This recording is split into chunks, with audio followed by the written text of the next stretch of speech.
counsellor, and 2 students, Joseph and Cara.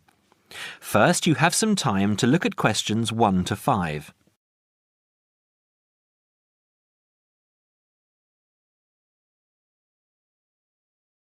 Now we shall begin. You should answer the questions as you listen because you will not hear the recording a second time. Listen carefully and answer questions 1 to 5.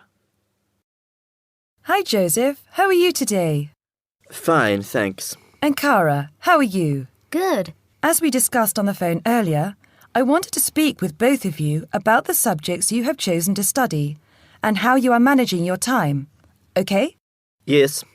I think so. Okay, so I'll start with Cara. You've been here for how many months now?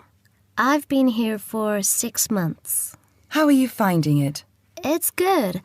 I'm enjoying the course. And what about life outside? Are you making friends and socializing? Not really. People here are quite closed. They don't talk to you. I see.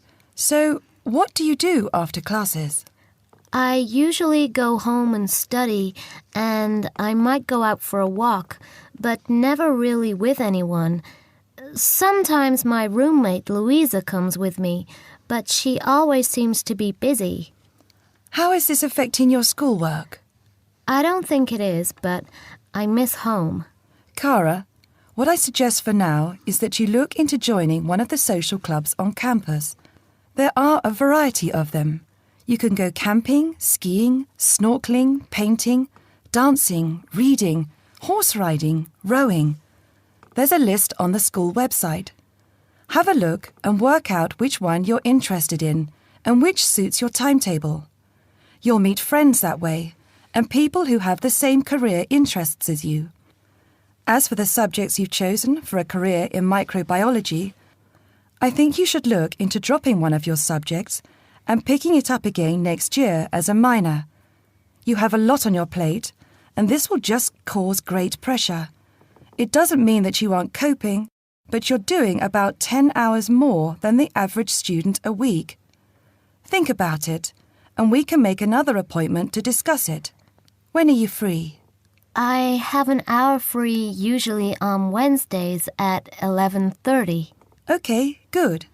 Come to my office at 11:45 and wait in reception. Okay? Okay, I'll see you then.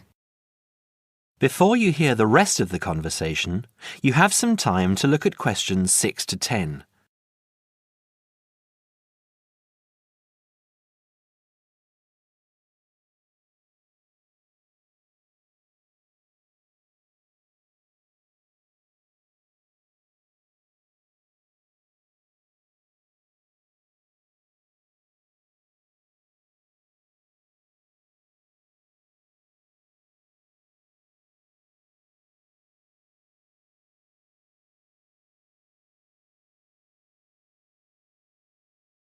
Now listen and answer questions 6 to 10.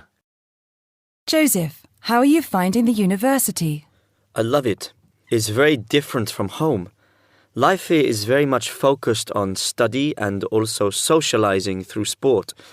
People have been very friendly and curious about my culture. So, you've managed to integrate well? I think so. I've joined the rugby team, something I'd never thought I'd be interested in. And how are your studies going? I think I am doing well. I have a few assignments that need some work, but overall, I'm coping. That's good.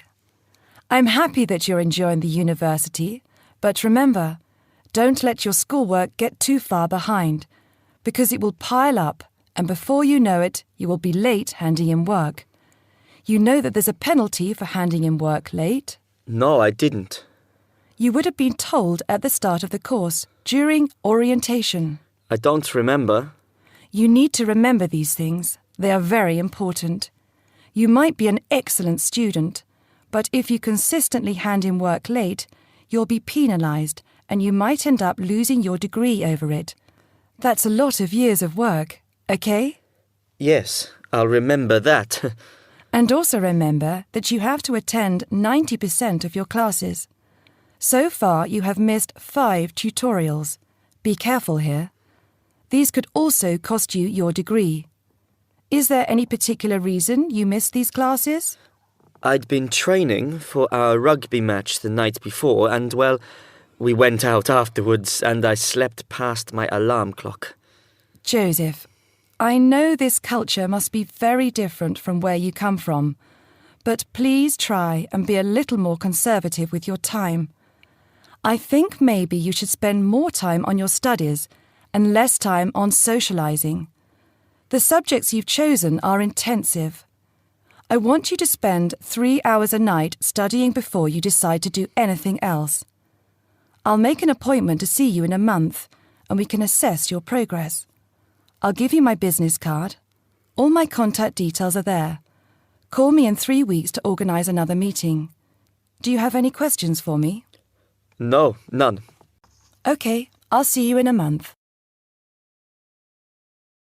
That is the end of part 1.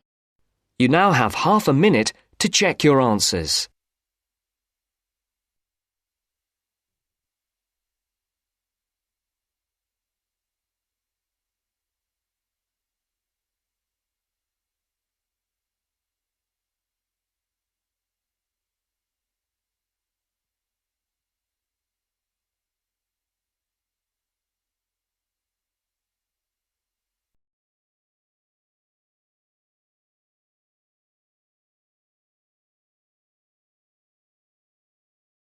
Now turns to part 2.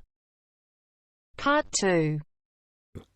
You are going to hear a radio program about sport. First, look at questions 11 to 14.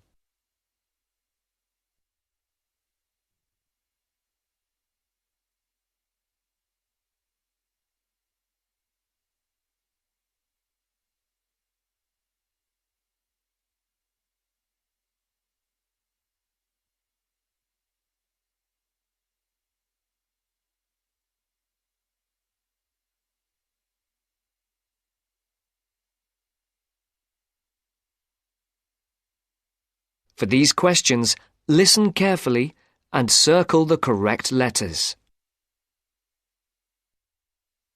And now for our Mystery Personality of the Week and your chance to win one of our fabulous prizes. Last week's competition generated a huge response, and the first 5 answers pulled out of the bag will receive £100 worth of sports clothes vouchers. And if you didn't win last week, here's another chance. And this week's prize is even bigger. We're giving away 10 prizes of £250 worth of book, music and clothes vouchers to mark the first anniversary of the show on the air. So get your pens ready to take down the address details. Just write the name of the person you think is our mystery personality and send it to Mystery Draw at the address Marcia will give you in just a second. The address will be repeated at the end of the show for those of you who didn't get it. And so it's over to Marcia, who will tell you a few tantalising details about our mystery person this week. Thanks, Mike. Well, here goes. Our mystery person this week is a very well-known footballer who plays for a famous club and has also played for his national team. He is very talented and is enormously popular, especially for the part he played in a famous footballing victory. And 2 clues. He hasn't got a famous wife, and he speaks French. If you think you know who it is, then pop the answer on a postcard and send it to Mystery Draw, P.O. Box 5110, London SE1 5LE. That's P.O. Box 5110. And please don't forget to write your name and address too. And now it's back to Mike. Before the broadcast continues, look at questions 15 to 20.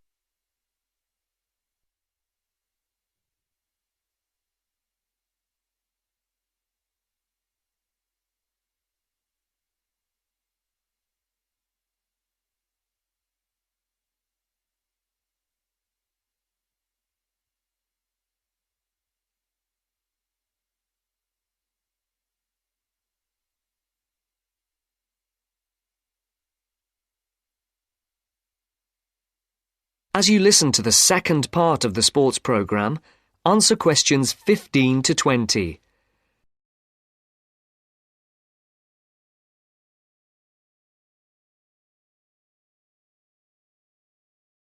Circle the correct letter. Thank you, Marcia. Get those postcards in and make this a bumper anniversary draw. Now, if you remember, last week on the show, we talked to the organiser of a new group set up to help young people up to the age of 20 to get involved in activities like horse riding, tennis, scuba diving, cycling, or any form of sport which involves some kind of expense. John Tebbit, the organiser, rang us to say that the response to his appeal on the show was staggering. A large number of people, both young and old, have offered their services free as volunteers. The whole thing has been overwhelming. John said that they had also had numerous offers of help throughout the country to use facilities free of charge. As if that was not enough, they've received many donations, including several rather large gifts of more than £5,000. On behalf of John Tebbit, and also of those who will benefit from the generous gifts to the Trust, I would like to say thank you. This week, we're going to talk to a very unusual athlete indeed. Patrick, who is 20 years of age, has been wheelchair-bound for the past 5 years after a motorcycle accident left him paralysed from the waist down. This has not stopped this young man from getting out and about. He's an inspiration to all of us. Patrick has excelled in archery, beating the best in the field, so much so that he has won sponsorship from leading sports manufacturers, which has now enabled him to devote more time to perfecting his skills. So I would like to introduce you to Patrick, who is going to tell us what this sponsorship means to him.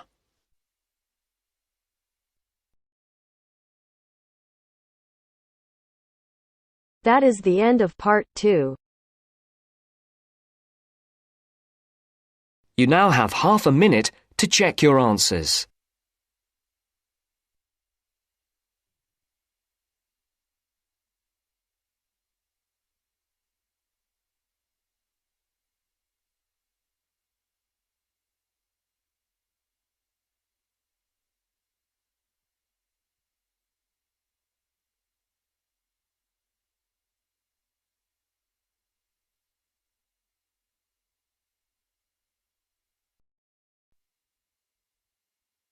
Now turns to part 3.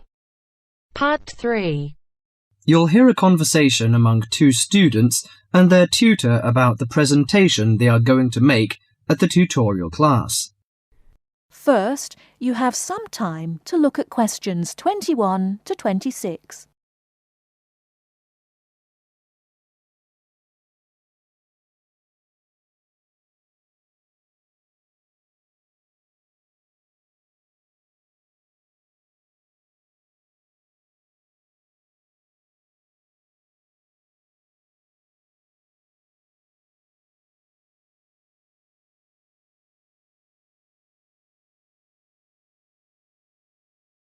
Now listen carefully and answer questions 21 to 26. Right, Jason and Karen. How are your presentations for the next tutorial class? I feel a bit nervous. I haven't done that before. Although many of my classmates in the same tutorial group have finished theirs. But I think them a little uninteresting because they just read out their notes. I hope mine will be more attractive. It seems you have a higher demand for yourself. As for me, I have no sense of uneasiness because I made one last semester. But I feel no sense of satisfaction about it. It lacked strong arguments, I think. How much did you get for the last presentation, Jason? 83% actually, but my goal for the next one is over 87%. It's pretty good. What is your topic for this one? Strategies for reading. I feel my biggest problem is in the reading speed, rather than vocabulary, which is most students' problem, though. I am slow, especially in reading articles on my major courses. They are complex and dull. Have you found any effective methods? Well, I'm not quite sure. I suppose to skim the books or articles is a good approach. Yes, by skimming the book first, you get the choicest parts. It saves a lot of time.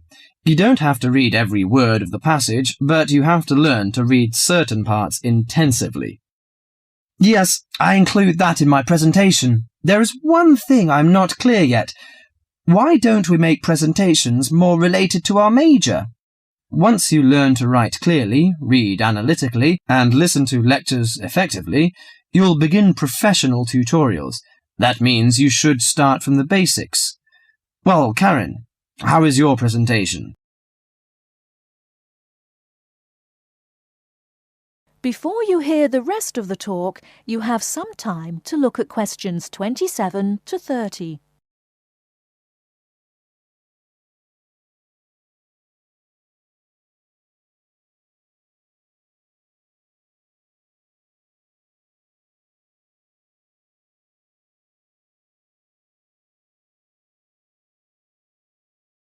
Now listen and answer questions 27 to 30.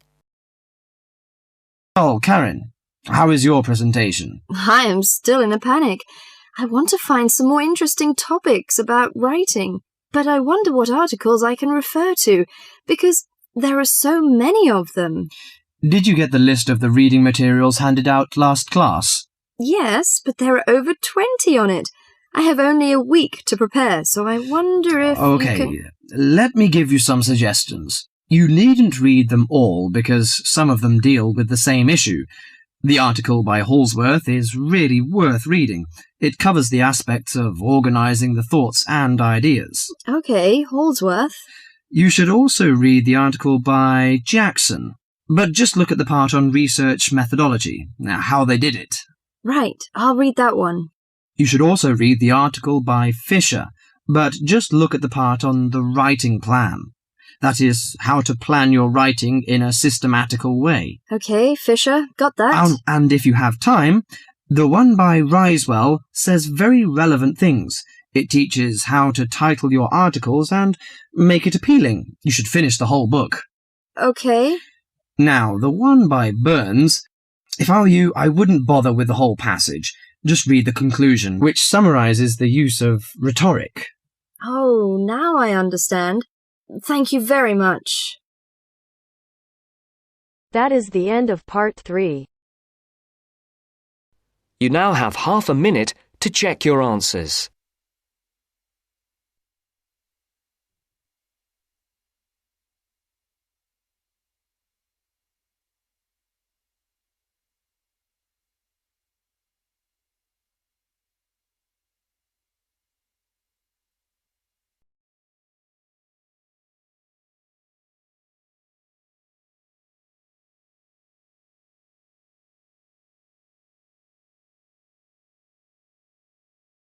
Now turns to part 4. Part 4. Today I'm going to talk about my end-of-year project. First, you have some time to look at questions 31 to 40.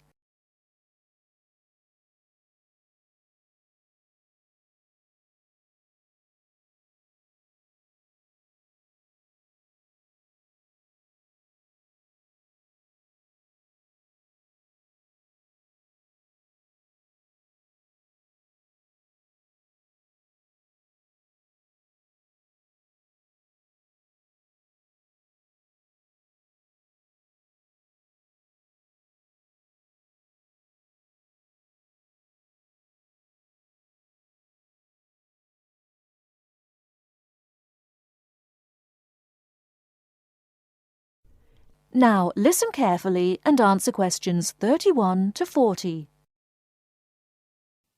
Good morning. Today I'm going to talk about my end-of-year project. I wanted to find out why men and women tend to perform at different levels in particular sports. Let me start by explaining why I chose this subject.